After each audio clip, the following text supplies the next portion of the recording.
Welcome to Aditya classes.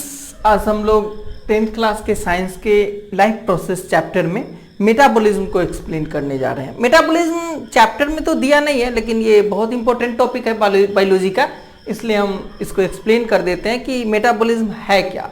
तो actual में cell के इनसाइड में जितने भी बायोकेमिकल रिएक्शंस होते हैं सबको कलेक्टिवली हम लोग क्या कहते हैं? मेटाबॉलिज्म। सेल के इनसाइड में हो रहे हैं और बायोकेमिकल रिएक्शन है। वही बायोकेमिकल रिएक्शन अगर लेबोरेटरी में हम करने जा रहे हैं तो उसको लाइफ प्रोसेस नहीं कहेंगे या मेटाबॉलिज्म नहीं कहेंगे, उसको हम लोग लिविंग रिएक्शन कहते हैं। लिविंग रिएक्शन अलग चीज हो गया जो कि हम लोग लेबोरेटरी में कर लेते हैं, और जब हम इनसाइड द सेल में हो रहा है तो वो कहलाता है मेटाबॉलिज्म। तो मेटाबॉलिज्म को आप डिफाइन कर सकते हैं कि sum total of all biochemical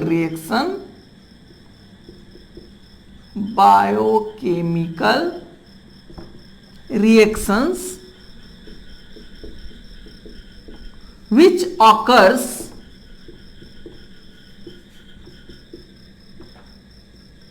inside the living cell, dead cell भी नहीं, ये क्या कहलाएगा? मेटाबॉलिज्म। आर कॉल्ड, आर नहीं, सम टोटल है तो इज कॉल्ड मेटाबॉलिज्म। तो मेटाबॉलिज्म क्या हुआ? टोटल बायोकेमिकल रिएक्शंस जो हमारे या किसी भी लिविंग सेल में हो रहा है वो क्या कहलाए? मेटाबॉलिज्म। मेटाबॉलिज्म दो टाइप के हो जाते हैं। ये मेटाबॉलिज्म जो है वो दो टाइप का, यानी कि केमिकल रिएक्शंस जो होते हैं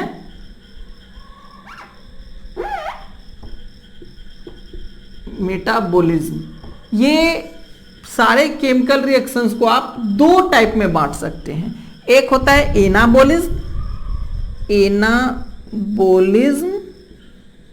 और एक होता है कैटाबॉलिज्म। एक्चुअल में एनाबॉलिज्म और कैटाबॉलिज्म का मतलब होता है कंस्ट्रक्टिव एंड डिस्ट्रक्टिव। ये जो भी है ये आपको सम टोटल ही होगा of all constructive biochemical reactions हो तो वो एनाबॉलिज्म हो जाएगा। इसमें हम लोग को क्या कहेंगे? Sum total of all constructive biochemical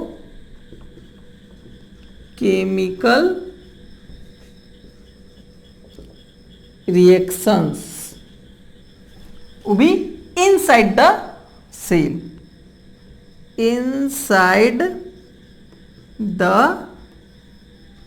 living cells. Okay, यहां पे क्या हुआ? मेन टॉपिक कि ये कंस्ट्रक्टिव बायोकेमिकल रिएक्शंस है और वहां पे क्या हो जाएगा? डिस्ट्रक्टिव हो जाएगा। हमें ये भी जानने होंगे कि आखिर कंस्ट्रक्टिव किसको कहेंगे और डिस्ट्रक्टिव किसको कहेंगे। यहां सम टोटल ऑफ कंस्ट्रक्टिव है, यहां कैटाबॉलिज्म हो जाएगा सम total of all destructive biochemical reaction occurs inside the cell। इसका एग्जाम्पल आता है कि दोनों का, इसका एग्जाम्पल होगा रेस्पिरेशन और इसका एग्जाम्पल होगा न्यूट्रिशन।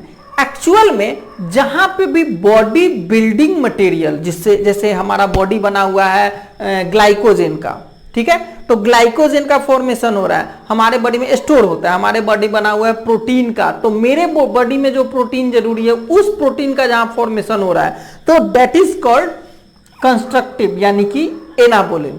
और जहां पे एनर्जी बन रही है उसको हम लोग क्या कहते हैं? डिस्ट्रक्टिव। नहीं तो डिस्ट्रक्टिव में भी कुछ ना कुछ तो बनता ही है ना। ऐसा थोड़ा है कि किसी को हम बर्बाद करते हैं तो कुछ नहीं बनता है। अगर हम इसको जला दे तो मेरे लिए डिस्ट्रक्टिव है, लेकिन इसको जलाने से तो कार्बन डाइऑक्साइड बनेगा, तो प्लांट के लिए तो कंस्ट्रक्टिव कहा जा सकता है ना।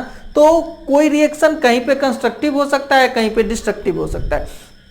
तो यहां पे हम लोग बायोलॉजी में मेटाबॉलिज्म के सेंस में, यानी कि एनाबॉलिज्म और कैटाबॉलिज्म के सेंस में हम लोग कंस्ट्रक्टिव और डिस्ट्रक्टिव का मतलब समझते हैं। जहां पे एनर्जी का फॉर्मेशन हो रहा है वो डिस्ट्रक्टिव है, और जहां पे बॉडी बिल्डिंग मटेरियल बन रहा है वो कंस्ट्रक्टिव है। तो यहां पे आप ऐसे भी ऐड कर सकते हैं, formation of body building materials. और यहां पे क्या हो जाएगा, फॉर्मेशन ऑफ एनर्जी।